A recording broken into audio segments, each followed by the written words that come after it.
responsibility was project leader or the senior project engineer.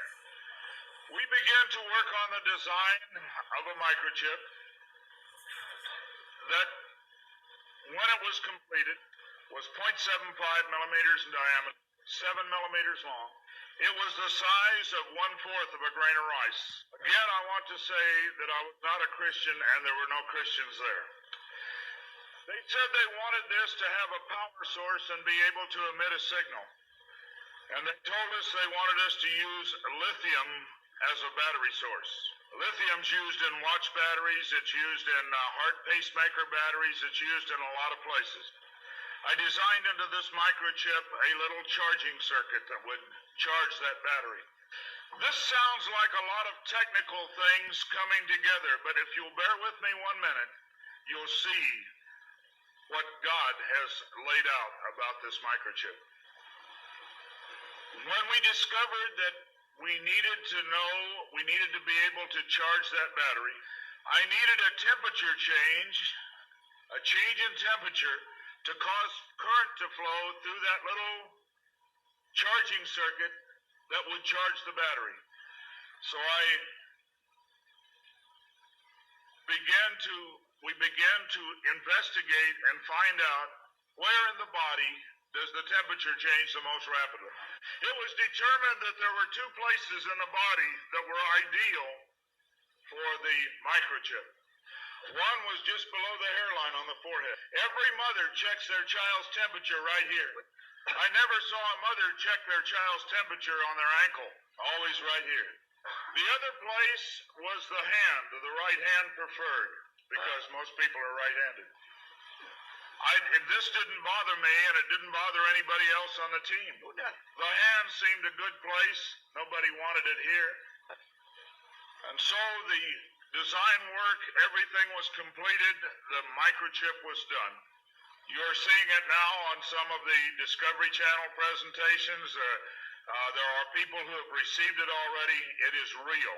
It's not something that's coming way down the road. They gave me a Bible.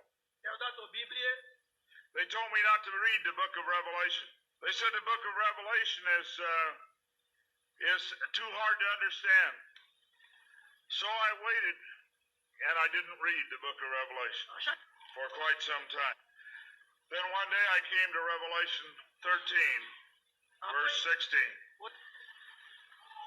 And he caused us all, both small and great, rich and poor, free and bond, to receive a mark in their right hand or in their forehead. I didn't like what I saw. I went back and looked up the word mark. I went to the Strong's Concordance, and I found that John had used 3 words for the word mark.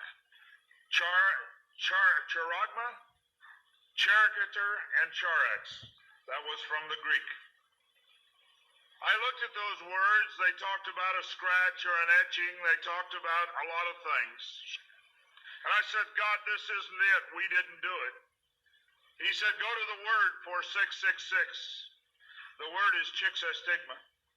In the Greek, it says to go to 4742 as a cross. The last half of the word chixastigma.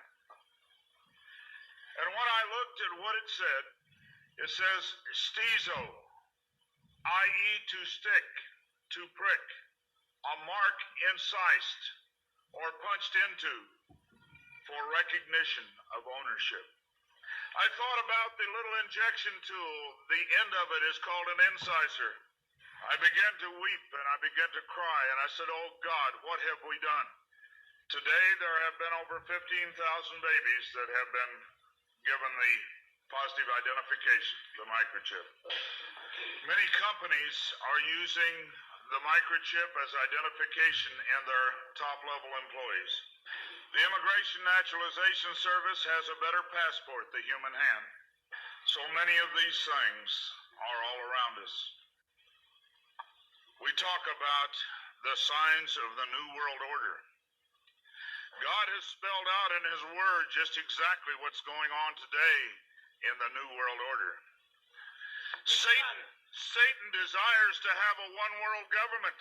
From the time he fell, he said, I want a one-world government. He wants to replace God. And so we see a government put together by men, a one world government. The signs of the times are all around us.